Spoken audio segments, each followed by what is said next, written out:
Baik, selamat jumpa kembali adik-adik di mata kuliah anatomi fisiologi.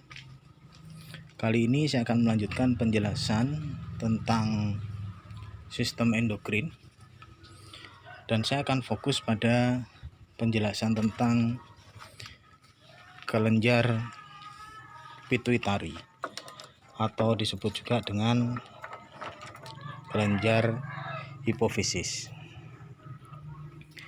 Kelenjar pituitari atau hipofisis ini memiliki peran yang sangat penting dalam tubuh kita, utamanya juga dalam proses pengaturan regulasi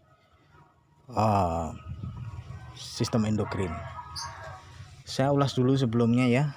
Sebelumnya kita sudah mengenal apa itu yang disebut dengan kelenjar endokrin, kemudian apa itu yang disebut dengan hormon. Kemudian kita juga kemarin sudah menjelaskan tentang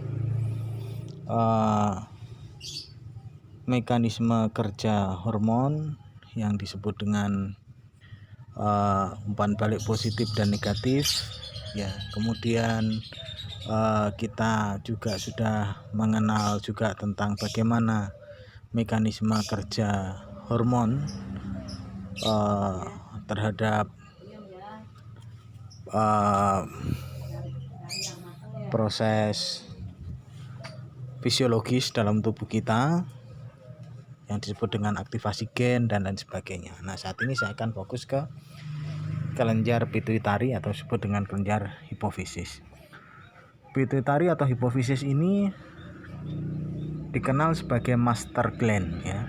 Jadi namanya master berarti dia adalah sesuatu yang spesial ya dibandingkan dengan kelenjar endokrin yang lain. Mengapa?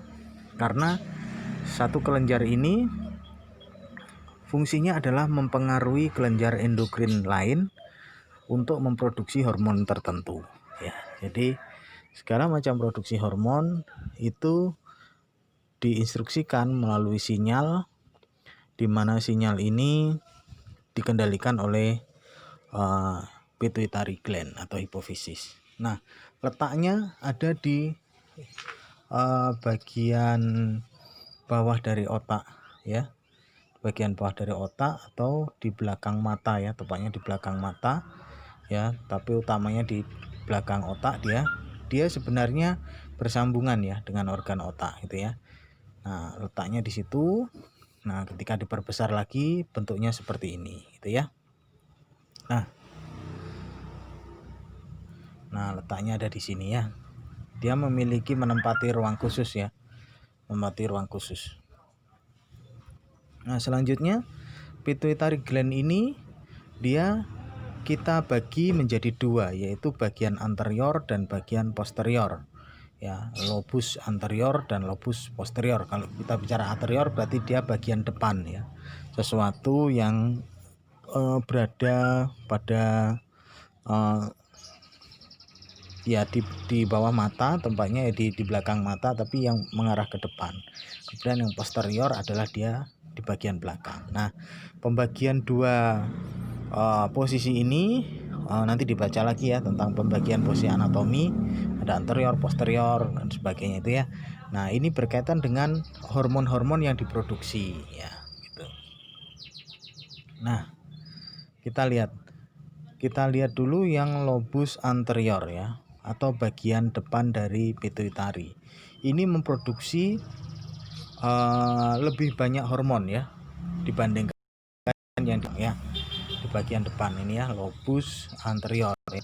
Hormon from the anterior pituitary itu adalah ada ACTH gitu ya, adenocorticotropic hormon gitu ya. Kemudian ada GH atau growth hormone.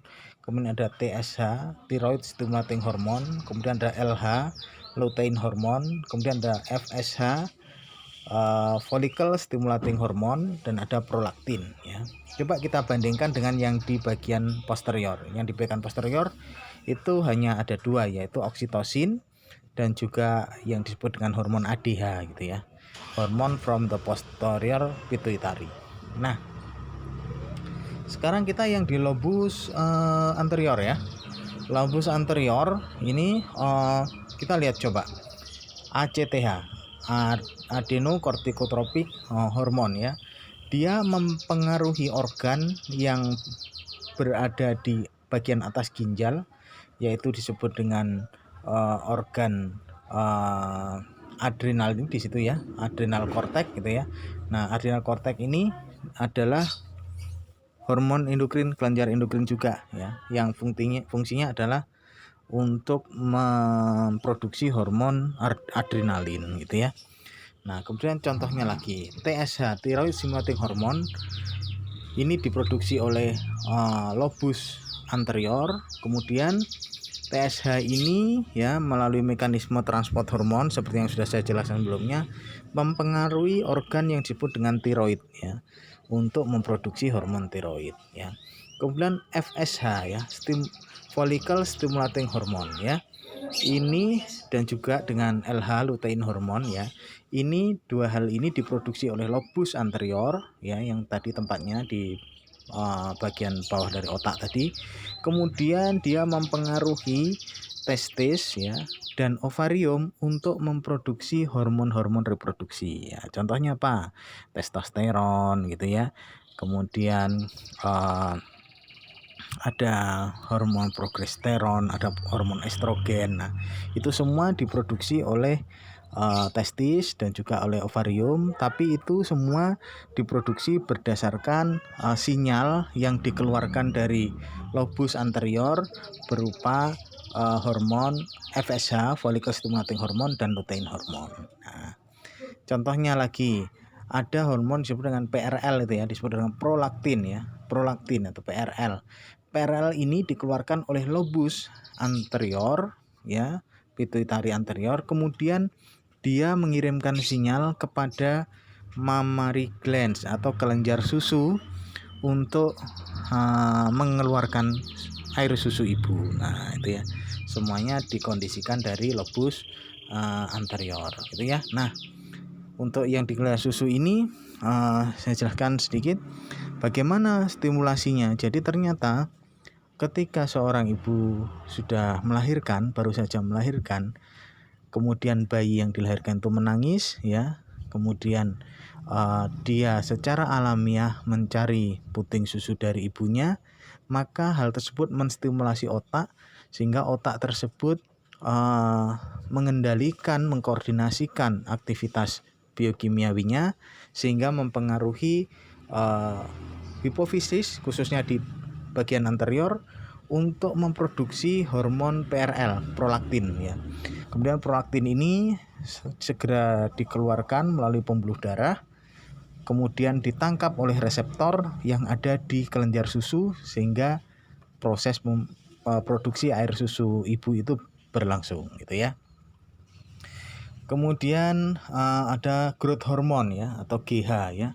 Ini fungsinya adalah untuk growth promoting effect on most cell. Jadi sebagian besar sel kita ini tumbuh bertambah ukurannya maupun bertambah jumlahnya, ini dipengaruhi karena adanya koordinasi dari lobus anterior gitu ya. Jadi sangat penting sekali proses peran dari lobus anterior ini di hipofisis. Oleh karena itu saya ulang lagi, hipofisis disebut dengan master of gland atau master dari kelenjar-kelenjar endokrin yang lain. Nah, sekarang yang di posterior ya. Di posterior ini ada dua ya, yaitu oksitosin dan juga yang disebut dengan ADH. Disebutkan vasopressin ya, atau disebut dengan ADH sama ya. Kemudian oksitosin ini fungsinya apa? Oksitosin ini fungsinya adalah mengkoordinasikan kontraksi ya pada rahim ketika proses kehamilan menuju ke kelahiran, menjelang kelahiran, ketika proses kelahiran bayi. Ketika proses kelahiran bayi itu kan rahim itu berkontraksi. Ya, bagaimana mengeluarkan bayi ini ya melalui saluran reproduksi sehingga rahimnya berkontraksi dia. Nah, proses kontraksi ini dikoordinasikan oleh bagian posterior dari kelenjar hipofisis atau pituitari ini, yaitu oleh hormon oksitosin. Dan yang sebutnya yang selanjutnya adalah hormon ADH ya. Ini adalah mengatur fungsi ginjal yang berkaitan dengan ekskresi ya, berkaitan dengan sistem urin. Ya, jadi ketika kita mengeluarkan urin itu pada dasarnya adalah prinsipnya begini. Ginjal itu adalah sebuah organ yang penuh dengan saluran-saluran yang mikroskopis, yang kecil-kecil sekali, di mana saluran itu selalu basah ya, selalu terendam oleh air. Ketika saluran itu tidak lagi terendam oleh air karena dehidrasi, baik klinis maupun patologis, maka ginjal itu akan rusak. Itu ya, karena sekali dia mengering ginjal itu, maka saluran itu akan lengket dan tidak bisa lagi dilewati oleh cairan. Padahal ginjal kan fungsinya menyaring ya, menyaring darah. Nah, ketika sedang mengeluarkan urin, maka sebenarnya urin itu tidak semuanya dikeluarkan dari dalam tubuh kita ya, melainkan ada yang diserap kembali ya, dan disimpan di dalam ginjal untuk mencegah ginjal ini menjadi kering sehingga saluran-salurannya menjadi lengket ya. Ini namanya disebut dengan proses reabsorpsi atau penyerapan kembali. Proses ini sangat-sangat penting untuk proses ekskresi dalam tubuh kita ya, keberlanjutan proses ekskresi dalam tubuh manusia.